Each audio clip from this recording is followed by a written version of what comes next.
시편 146편 1절 2절 같이 읽습니다.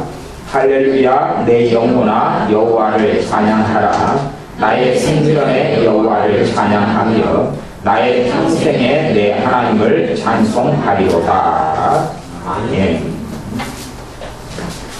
준비한 말씀은 다른 말씀이었는데 이 말씀을 전하도록 그렇게 하셔서 말씀을 갑자기 방금 바꿨습니다. 어떤 말씀을 전하라 하냐면 당연히 제목은 찬양하라, 찬양하라.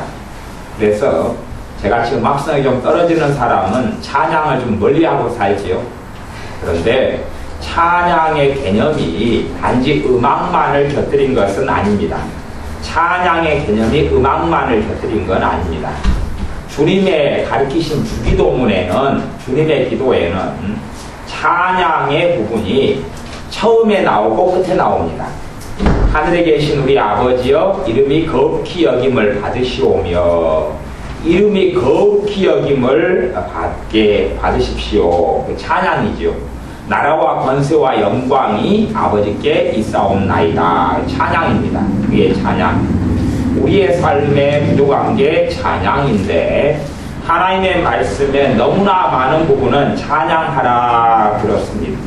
우리가 시편 1편부터 마지막 150편까지의 말씀을 찾아보면 찬양하라는 명령이 몇 번이나 나오는지 모르겠습니다. 한번 저나 여러분이나 언제 기회가 되시면 시편을 1편부터 시편만 150편까지 살펴보면 그래도 가뿐하게 100자리 이상은 넘어가지 않을까 싶습니다. 명령이 100자리 이상이 아마 수백 번일지도 모르겠습니다. 방금 읽은 시편 146편 1절에는 할렐루야 내 영혼아 여호와를 찬양하라.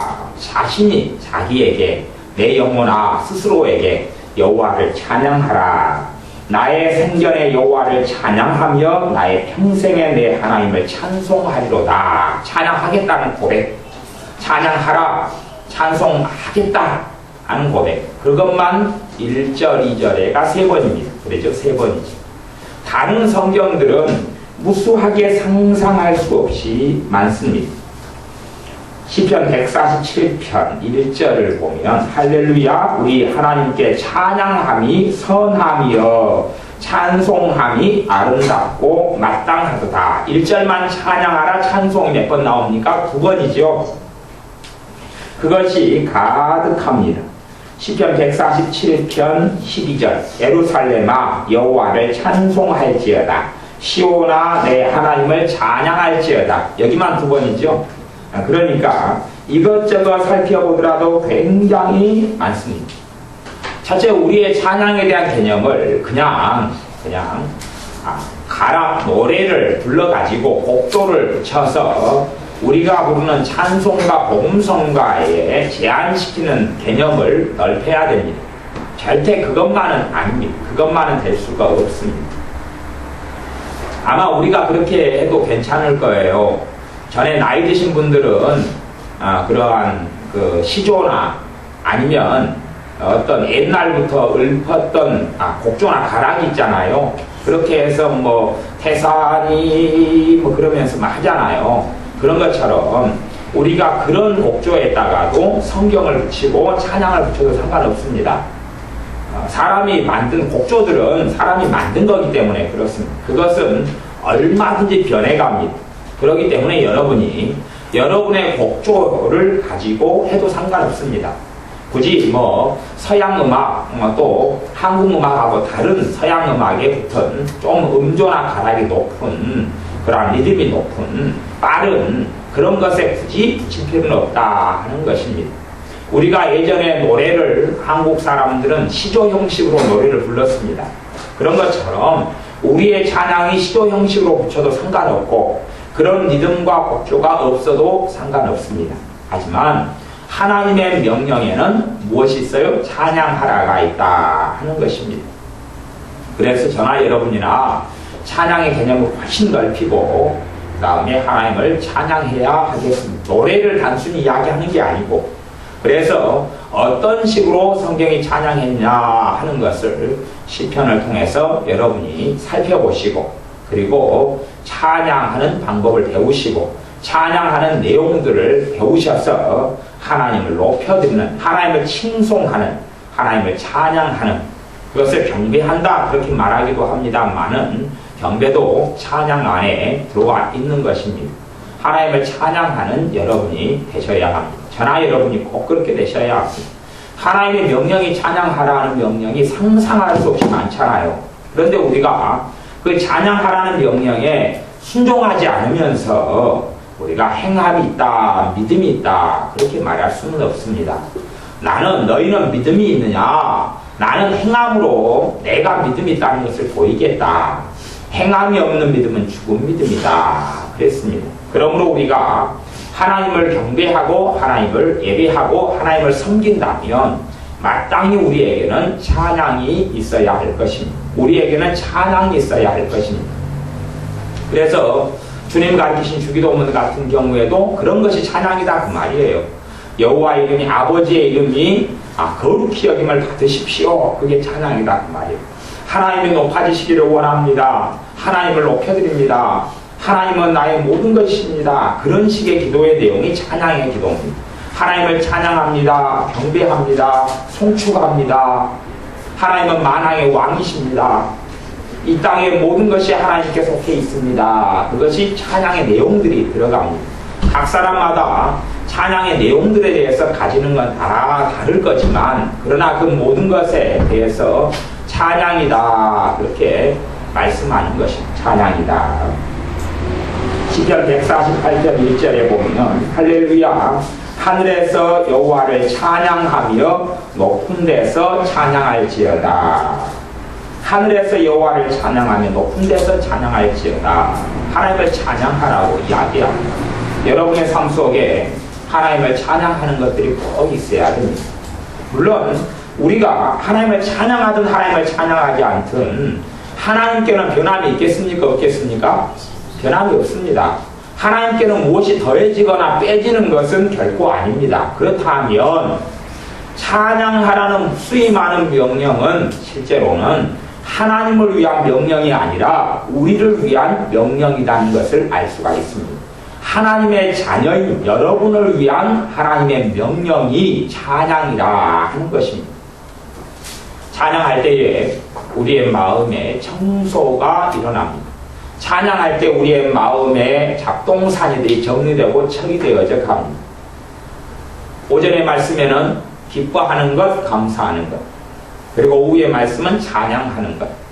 그런 것이 우리의 마음을 깨끗하게 만듭니다. 우리의 정신을 새롭게 만들고 생각을 새롭게 만들고 마음을 새롭게 만들고 나아가 인생을 새롭게 만듭니다. 여러분이 찬양할 때에 여러분의 눈은 하나님의 사랑에 집중되고 하나님의 전능하심에 맞추어지고 하나님의 은혜에 맞추어지고 좋은 것에 맞추어지고 옳은 것에 맞추어지고 참된 것에 맞추어지고 칭찬할 만한 것에 맞추어지고 사랑할 만한 것에 맞추어집니다. 그러나 우리가 찬양하지 않는다면 적극적인 찬양이죠. 찬양의 삶 속에 우리가 들어가지 않는다면 우리의 삶에는 오히려 가시와 엉겅퀴가 많이 생겨날 것입니다. 찬양할 때에 여러분의 마음과 생각이 새로워집니다. 저나 여러분이나 말씀을 통해서 시편의 말씀을 가지고 그래 읽어도 찬양이고 내용을 각 곡조를 붙여도 찬양이고 말로 해도 찬양이고 어찌하든지 간에 여러분이 한 말씀을 붙잡고 하더라도 찬양을 하셔야 될 것입니다. 148편, 시편 148편을 제가 좀 읽어보겠습니다. 2절부터 제가 읽어보겠습니다. 그의 모든 사자여 천사여 찬양하며 모든 군대여 찬양할지어다. 해와 달아 찬양하며 광명한 별들아 찬양할지어다. 하늘의 하늘도 찬양하며 하늘 위에 있는 물들도 찬양할지어다. 그것들이 여호와 이름을 찬양할 것은 저가 명하심에 지음을 받았음이로다. 그러면 우리가 쉽게 하면 나무야 하나님을 찬양할지어다. 별아 하나님을 찬양할지어다. 해야 하나님을 찬양할지어다. 은행나무야 하나님을 찬양할지어다. 민들레야 하나님을 찬양할지어다. 장미야 하나님을 찬양할지어다. 얼마든지 가능하지요. 얼마든지. 그런데 그런 단순한 것이 우리의 마음을 새롭게 하고 인생을 새롭게 한다는 사실입니다. 그것이 마귀의 역사를 물리치고 저주를 물리치는 것입니다. 하나님의 은혜의 강물이 솟아나게 되는 것입니다. 찬양을 해보아야 그에 따른 열매와 결실을 우리는 거둘 수 있을 것입니다. 찬양은 적극적인 하나님의 은혜 속에 들어가는 하나님의 은혜의 통로입니다. 찬양은 하나님의 사랑 속에 들어가는 은혜의 통로입니다. 그래서 여러분의 삶 속에 찬양하라는 것이 성경에는 크게 두 부분으로 나누어졌다는 것을 알 수가 있습니다. 감사도 두 부분이죠. 감사도 두 부분. 하나는 믿음으로 하는 감사를 통하여 하나님의 능력과 사랑이 나타나는 것하고, 또 하나는 감사할 일들이 생겨서 감사하는 것하고. 찬양도 마찬가지입니다. 기쁜 일이 생겨서 야고보서에는 기뻐하는 자들은 찬송할 것이요 찬양할 것이요, 기뻐하는 일들, 좋은 일들이 생겨서 찬양하는 것하고, 그 다음에 믿음으로 하나님 앞에서 찬양하는 것하고, 그 두 가지가 아주 다른 일을 가져오게 만듭니다. 그러므로 오늘의 말씀은 믿음으로 찬양하는 것을 사실은 전제로 이야기한다, 이렇게 생각하시면 좋겠습니다. 여러분의 찬양이 믿음으로 드리는 찬양이 되어야 됩니다. 하나님께서 나와 함께 하심으로 하나님의 자비가 많으심을 찬양합니다. 하나님께서 나 같은 죄인을 구원하시고 용서하시는 그 하나님의 사랑에 경배하고 하나님을 찬양합니다. 다 그렇게 여러분이 얼마든지 이게 어려운 일이다 그렇게 생각하지 마시고 곰곰이 생각하셔서 여러분이 말씀을 참조하시면서 여러분의 입에 찬양하는 말들을 담아놓으십시오. 사람이 악독을 그치고 노를 그치고 험담을 그치고 불평을 그치려면 바른 것들이 우리의 입에, 여러분의 입에 차 있어야 됩니다. 올바른 것들을 지니고 있어야 올바르지 않은 것을 물리칠 수 있지, 올바른 것을 가지고 있지 않으면서 틀린 것들을 정리하거나 제거하거나 없앨 수는 없습니다. 여러분들이 바른 것을 여러분이 소유하고 있어야 하는데 그것은 찬양이다 하는 것입니다. 감사, 찬양. 그래서 기본적인 기도를 가리키는 이런 신앙서적들을 보면 경배와 찬양, 감사와 찬양을 한 문구로 주로 놔뒀습니다. 그런 의미에서는 감사하는 것도 찬양에 속하는 영역이다, 이렇게 포괄적으로는 이야기할 수도 있습니다. 감사도 찬양에 속하는 부분으로도 볼 수 있고, 또 다른 면으로는 감사는 감사고 찬양은 찬양으로도 볼 수 있습니다. 어떻게 보든지 간에 찬양이 우리의 삶 속에 반드시 필요하고 감사도 우리의 삶 속에 반드시 필요하다 하는 것입니다. 여러분이 단순히 이제 말씀은 간단합니다. 찬양하는 삶을 살아야 되고 말씀을 듣고 난 다음부터 오늘부터 찬양하는 것을 실천해야 된다는 사실입니다.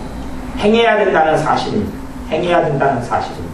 행하지 않으면 이제 말짱 소용이 없고 쓸데없는 이야기가 되고 맙니다. 하나님의 명령에 순종할 때만이 하나님의 말씀은 베일을 벗고 비밀을 벗겨냅니다.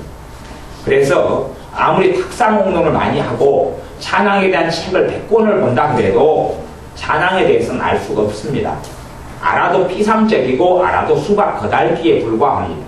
그러나 찬양을 바르게 알려면 왜 하나님께서 이렇게 반복적으로 많이 명령하셨는지 알려면 그렇게 해보는 수밖에 없습니다. 그래서 믿음의 비밀을 가진 사람을 하나님의 직분을 맡은 사람으로 세워라. 집사들은 믿음의 비밀을 가진 사람이어야 한다. 믿음의 비밀은 하나님과 내 사이의 것으로만 설명할 수 있습니다. 여러분이 제가 어제 비빔국수를 저녁에 해 먹었는데 그 맛을 제게 물어본다면 제가 뭐라고 설명할 수 있을 것입니다. 여러분이 또 맛있는 무엇인가를 해 드셨다면, 그리고 제가 묻습니다. 얼마 전에 해 드신 그 맛있는 그것의 맛은 어떠신지요? 물으면 여러분은 설명할 수 있을 것입니다만은 여러분이 아무리 여러분이 드신 그 맛있는 음식을 잘 설명하신다 그래도 듣는 우리는 알아먹지 못합니다. 듣는 우리는 아무리 잘 알아먹었다 해도 침만 꿀떡꿀떡 삼킬 수밖에 없습니다. 왜냐하면 그것을 먹어보기 전까지는 알 수 없기 때문에 그렇습니다. 그런 음식처럼 먹어본 사람만 맛을 알 수 있다. 둘이 먹다가 하나가 죽어도 모른다. 그러면서 유혹을 하죠. 어떤 장사하는 사람들은 먹어보시라고. 그런 것처럼 찬양하는 명령에 순종해서 단지 노래만이 아니에요. 습관적으로 우리가 찬송가를 부르고 복음송가를 부르는 그런 습관이 아니라 그런 것을 넘어서는 이야기입니다. 그걸 넘어서는 이야기예요. 그걸 곡조를 붙여서 하든지 안 하든지 간에 우리가 우리의 형편과 처지에 따라 찬양하라는 말씀에 순종하면서 살아갈 때에 찬양하라는 말씀을 통해서 하나님께서 의도하시고 하나님께서 주시고자 하시는 것을 여러분이 얻게 되신다 하는 이야기입니다. 신명기 28장에 그렇습니다. 순종하는 사람은 땅의 모든 것을 얻고 누린다 그랬습니다. 불순종하는 사람은 누리지 못하고 얻지 못하고 오히려 재앙이 있고 화가 있다 그랬습니다. 하나님의 말씀은 순종하는 사람들이 얻고 누리는 것입니다. 하나님의 말씀은 행하는 사람들이 얻고 누리는 것입니다. 제가 사람들을 많이 관찰해 보면 저는 신앙생활한 지 50년 됐습니다. 어떤 분은 저는 30년 됐습니다. 저는 20년 됐습니다. 그런데 왜 제 삶을 이렇게 기구할까요? 그렇게 묻습니다. 그러면 제가 알 수 있습니다. 이분은 말씀에 순종 안 하시고 사시는갑다. 그걸 알 수 있습니다. 그래서 많은 교회들을 제가 20교회를 신앙생활을 해보고 다녔으니까 알죠. 많은 교회나 목사님들이요, 순종하라, 그럼 뭘 가르치면서 이야기하냐 그러면 한 11조 내라, 교회에서 시키는 일을 해라, 목사님이 시키는 대로 해라, 목사님이 직분 감당하라 하면 그렇게 해라, 예배 열심히 참석해라, 이런 것을 순종이라고 이야기합니다. 하지만 성경에서는 그것을 어떤 것은 인정하지만 대부분의 것은 인정하지 않습니다. 대부분의 것은 1,000번째 헌금을 드리십시오. 철야 예배 열심히 참석하십시오. 말씀이 해당되는 부분이 있다 할지라도 사실은 그거 자체가 진리가 되는 것은 결코 아닙니다. 그렇기 때문에 순종은 말씀에 대한 순종을 이야기하는 것이에요. 사람이 지어내고 사람이 편의상 이야기하는 것에 대한 순종이 아니라 주의 종에 순종해라, 그런 말씀이 있어요. 그래서 오후에 제가 성경 공부에 대해서, 순종에 대해서 성경 공부를 하려고 제가 생각하고 마음 먹고 있어요. 좀 장황하고 복잡한 이야기가 될 것 같지만 다룰 수밖에 없는 일이어서 그래요. 어찌됐든 우리가 성경을 왜곡하고 가르치기 쉬워요. 그래서 한국 교회 많은 분들이 목회자들이 필요에 따라서 순종을 요구했던 것을 하나님의 말씀이라고 착각하고 순종이라고 착각하고 그렇게 살아가는 경우가 많습니다. 그러나 사람이 만들어낸 것은 별 의미가 없습니다. 맥주감사절 같은 경우도 누가 만들어낸 것이에요? 한국 교회가 만들어낸 것이, 다른 나라는 없어요. 맥주절은 있어요. 그것은 성령 강림절이고 사람이 만들어낸 것이, 맥주감사헌금 목두 같은 건 사람이 만들어낸 것이, 그걸 한다 해서 순종하는 것이다, 그렇게 되는 건 아니에요. 그건 아니에요. 순종의 진심은, 핵심은 하나님의 말씀에 순종하는 것이, 그래서 내가 찬양하라 그랬으면 찬양해야지 순종하는 것이고, 땅의 모든 소산을 먹고 하나님의 은혜를 누리고 하나님의 관계가 좋아지고 살 수가 있어요. 그런데 신앙생활을 오래 했음에도 불구하고 그분의 은혜 속에 들지 못하는 사람은 간단합니다. 무엇이라고 말해도 순종하지 않기 때문에 그렇습니다. 순종하지 않기 때문에 누리지 못합니다. 찬양하라 그랬으면 찬양하는 삶을 살아가야 됩니다. 최소한 지금보다는 더 많이 안 하는 사람은 하기 시작해야 됩니다. 초등학교 오늘 입학하자마자 내일 되니까 당신 졸업장 가져가시오, 졸업했소 라고 학교에서 졸업장을 주지 않습니다. 오늘 입학하면 고박 6년을 다녀야 됩니다. 중학교도 물론 미국에 있는 중학교는 2년 과정이더라고요. 그리고 고등학교가 4년이더라고요. 근데 우리나라는 3년이기 때문에 중학교에 입학하면 3년을 꼬박 다녀야지 졸업장이 나옵니다. 그것처럼 찬양을 시작할 때 오늘 하루 했는데 다 됐다, 그런 건 없다, 그런 것이지요. 한 걸음 한 걸음 한 걸음 그 속에 나아가는 것입니다. 한 걸음 한 걸음 한 걸음. 여러분이 마음을 쏟을 것에 마음을 쏟고 시간을 투자할 것에 시간을 투자하셔야 됩니다. 그것이 얻는 것입니다. 영원한 것들의 시간을 보내십시오. 하나님 앞에서 가치 있는 일에 마음을 쏟고 시간을 보내십시오. 하루에 24시간인데 뭐 2시간, 3시간, 5시간 하라 그런 건 아닙니다. 찬양은 그렇게 뭐 많이 시간을 들일 필요는 없지만 자주 종종 5초, 10초, 20초 멈추어서라도 1시간 내가 노래를 복음성가를 찬송가를 3시간을 불러야 되겠다 그래 부르는 거 아니고 그런 게 아니라 찬양은 그것보다 더 심오한 것을 가지고 있습니다. 그리고 복음성가를 내가 몇 시간 흥얼거린다 해서 그것을 하나님께서 찬양으로 인정하신다 그런 것은 없습니다. 아니기도 쉽고 찬양일 수도 있고 또한 우리가 복음성가 CD나 복음성가 MP3를 듣습니다. 찬양 MP3를 듣습니다. 그건 우리가 찬양하는 겁니까? 안 하는 겁니까? 우리는 안 하는 겁니다. 그냥 듣는 거고 즐기는 것에 불과해요. 그것이 우리 찬양이 되어져야 된다 그런 말이에요. 그리고 어떤 찬송가나 복음성가를 가지고 하나님께 찬양을 드리려면 반드시 필요한 게 있습니다. 그것이 우리 찬양이 되려면 반드시 그 가사를 가지고 우리가 자주 묵상을 해야 됩니다. 그 가사를 가지고 자주 묵상하고 여러분이 그 가사에 대해서 그 의미를 알고 있고 그 내용에 대해서 마음에 담아두고 있고 아멘 그러고 있고 여러분이 복음성가나 찬송가의 그 가사가 하나님의 말씀과 일치하구나 그것을 확인을 하셔야 됩니다. 성경을 보든지 보지 않든지 간에 여러분이 말씀을 알고 있는 지식에 따라서 내가 부르고 있는 복음성가가 내가 부르고 있는 찬송가 가사가 하나님의 말씀과 맞구나. 물론 맞습니다. 대부분 다 맞습니다. 그것을 여러분이 마음속에서 확증을 하시고 그리고 그 내용을 가지고 마음에 담아두시고 묵상을 하시고 생각을 좀 하셔야 됩니다. 진지하게. 그러는 가운데서 그 가사를 가지고 찬양할 때에 하나님께서 받으시는 찬양이 되는 것입니다. 여러분의 삶 속에 찬양하라는 명령을 통하여 찬양하는데 한 걸음 한 걸음 나아가시기 바랍니다. 그래서 성령님께서 오후에 설교를 바꾸어서 찬양하라는 말씀으로 말씀을 전해라 그렇게 제게 말씀하셔서 말씀을 바꾼 것이 찬양하라 그 말씀으로 해라. 그래서 오전에는 감사에 대해서 오후에는 찬양에 대해서 다시 이제 성경을 계속 시편 148편인데 좀 봐보겠습니다. 시편 148편 7절부터 너희 용들과 바다여 땅에서 하나님 여호와를 찬양하라. 불과 우박과 눈과 안개와 그 말씀을 돋는 광풍이며 산들과 모든 작은 산과 과목과 모든 향목이며 짐승과 모든 가축과 기는 것들과 나는 새며 세상의 왕들과 모든 백성과 방백과 땅의 모든 사사며 청년 남녀와 처녀와 노인과 아이들아 다 여호와의 이름을 찬양할지어다.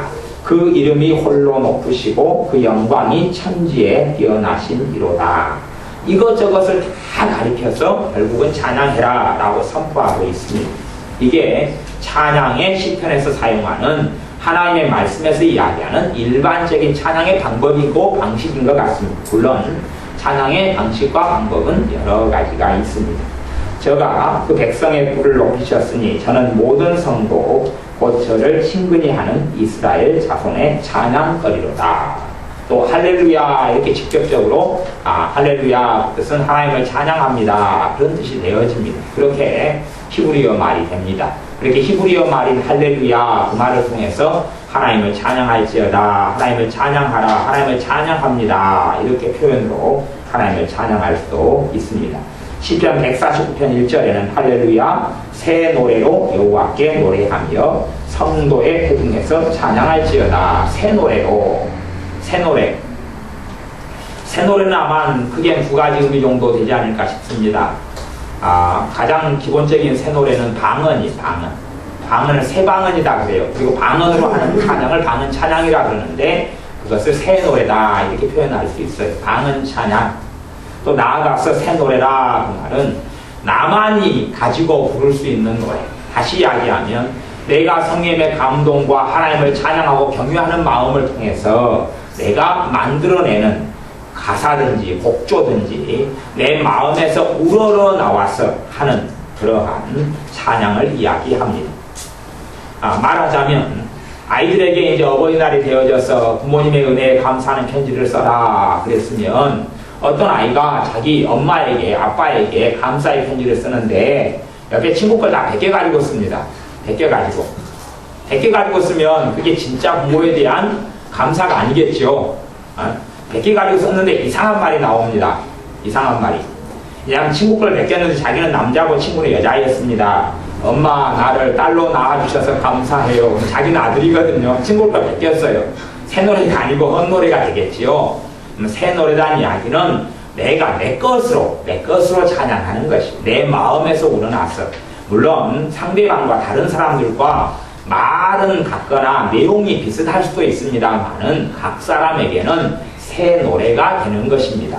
여러분이 스스로 자원해서 자기 안에서 일어나서 그리고 때로는 감정과 생각과 상관없이 하나님의 말씀에 근거해서 믿음으로 하나님을 찬양하셔야 됩니다. 하나님을 찬양할 때에 여러분의 삶에 하나님이 주시는 그 찬양의 명령 뒤에 숨어져 있는 하나님의 축복을 발견할 수가 있습니다. 찬양은 축복의 통로입니다. 따라하십시오. 찬양은 축복의 통로입니다. 찬양은 축복의 통로입니다. 찬양은 하나님을 위해서 존재하는 게 아니라 사실은 하나님의 백성들인 우리를 위해 존재하는 것입니다.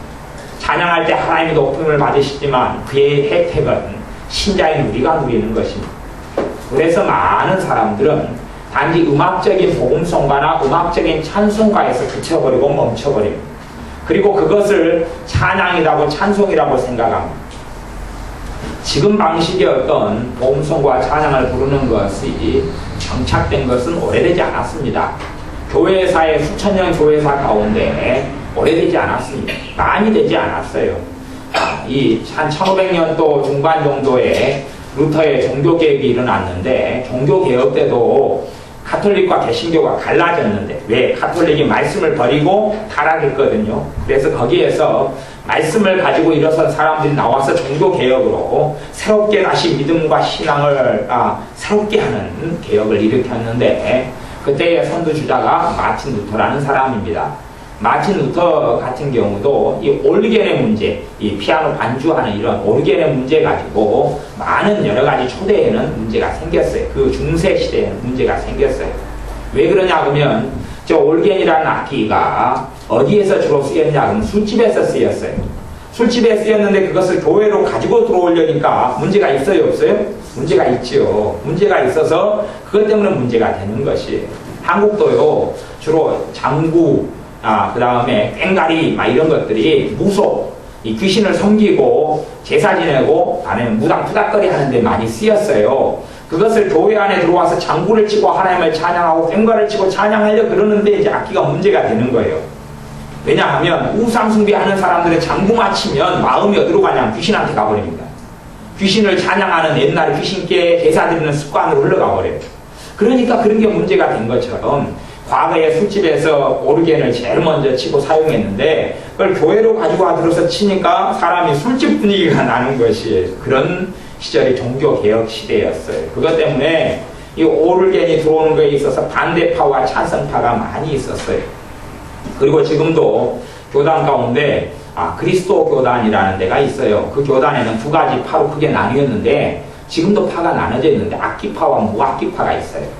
이 악기를 치는 그리스도 교단이 있고 교회가 있고 악기를 반대하는 그리스도 교단이 있어요.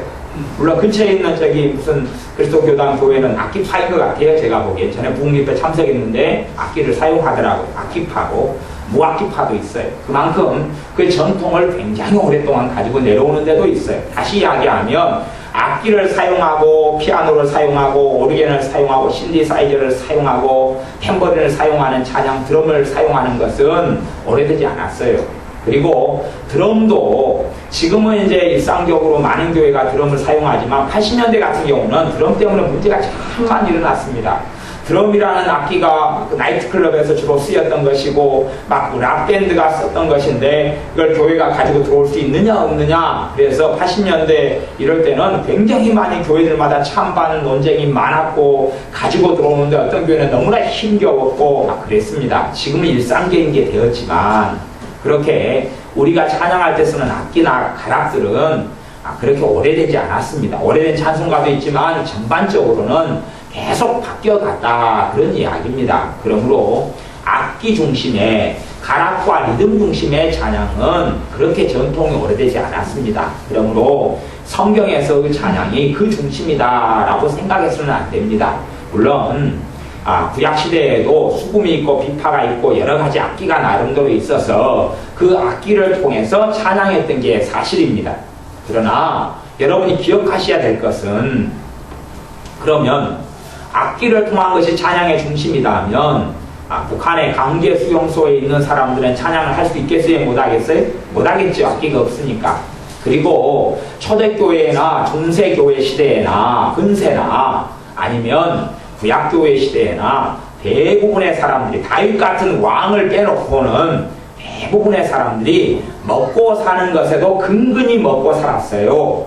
근근히 먹고 사는 사람들이 호화스러운 악기를 가지고 있는 게 가능했겠습니까? 어려웠어요. 우리나라 이야기하면 검은고, 가야금이 얼마나 비싼 건데, 제가 전에 악기를 하나, 기타를 배워보려고 예전에 기타를 하나 장만하고 샀는데, 그때만 해도 어마어마한 거금을 들였어요. 물론 싸구려, 가장 후진 걸로 하나 샀는데도, 그리고 기타를 열심히 좀 몇 달을 쳤는데 전혀 실력이 늘지 않아서 기타로 제 머리통을 때렸습니다. 그리고 포기를 했습니다.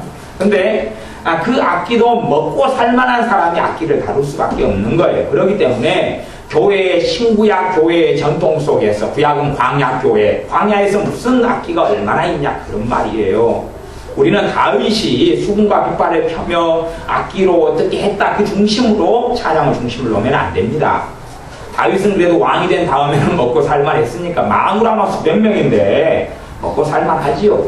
그래서 은금이 지천에 깔려 있었는데, 물론 그전에도 사용을 했지만, 그러나 악기는 찬양의 중심이 아닙니다.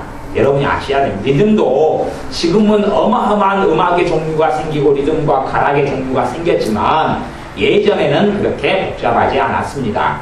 우리나라 같은 조선시대, 고려시대, 신라시대만 해도 가락과 리듬이 그렇게 복잡하지 않았던 것을 알 수가 있습니다. 그런 것처럼 우리의 찬양이 가락과 리듬 중심이 아니라 언어 중심의 찬양이 중심이라는 것을 아셔야 됩니다. 무엇보다 믿음으로 하는 찬양이 중심이고 말로 하는 찬양이 찬양의 중심에가 있습니다. 우리의 찬양의 고백이 찬양의 중심에가 있습니다. 시편 149편 150편 1절 2절 150편만 좀 읽어보고 이제 150편 말씀을 마무리하겠습니다. 시편 150편입니다. 할렐루야. 그 성소에서 하나님을 찬양하며 그 권능의 궁창에서 그를 찬양할지어다. 그의 능하신 행동을 인하여 찬양하며 그의 지극히 광대하심을 조차 찬양할지어다. 나팔 소리로 찬양하며 비파와 수금으로 찬양할지어다. 이게 찬양하라 그렇게 이야기하면서 이 말 자체가 찬양하는 거예요. 우리로 이야기하면 제가 검은고를 못하지만 검은고로 하나님을 찬양하라. 가야금을 제가 못하는데 가야금으로 하나님을 찬양하라. 기타를 제가 못 치는데 기타로 하나님을 찬양하라. 그러면 제가 찬양하는 거예요. 꽹과리로 하나님을 찬양하라. 악기는, 우리나라 악기는 계급이 좀 있어요. 그래서 최고 등급이 꽹과리입니다.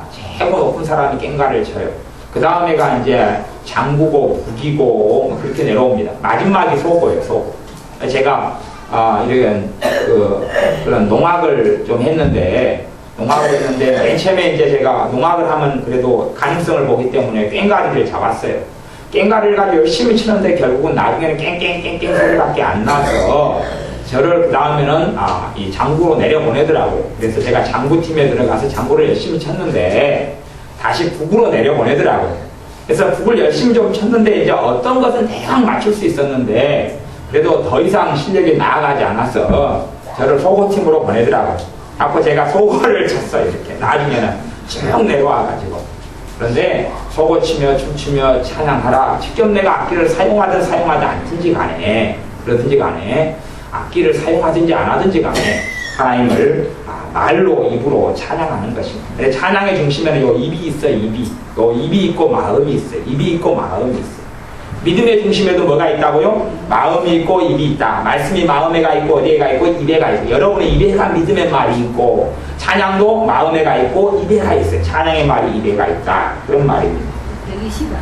150편 4절 속을 추며 춤추며 찬양하며 현악과 풍소로 찬양할지어다. 큰 소리 나는 재금으로 찬양하며 높은 소리 나는 재금으로 찬양할지어다. 호흡이 있는 자마다 여호와를 찬양할지어다. 할렐루야. 여러분의 삶 가운데 하나님을 찬양함으로 하나님께서 준비하신 은혜들, 하나님이 주신 축복들, 순종함으로 얻는 축복이에요. 순종함으로 얻는 축복. 찬양하는 것은 가난한 자나 니른한 자나 어리석은 자나 부유한 자나 할 수 있는 것이, 이건 공평한 것이에요. 공평한 것이. 누구는 찬양하고 누구는 못하고가 아니라 다 할 수 있는 것이. 하지만 하는 사람만 그 순종함으로 하나님의 복을 누리고 얻습니다. 기도하겠습니다. 아버지 하나님, 찬양하라고 우리에게 명령하셨사온데 우리가 찬양하지 않는 삶을 많이 살아왔습니다. 이제는 우리가 이것을 회개하면서 찬양하는 삶을 살겠사오니 우리가 찬양할 때 찬양을 받으시며 주님의 영광이 높이 드러나소서. 예수님의 이름으로 기도하옵나이다. 아멘.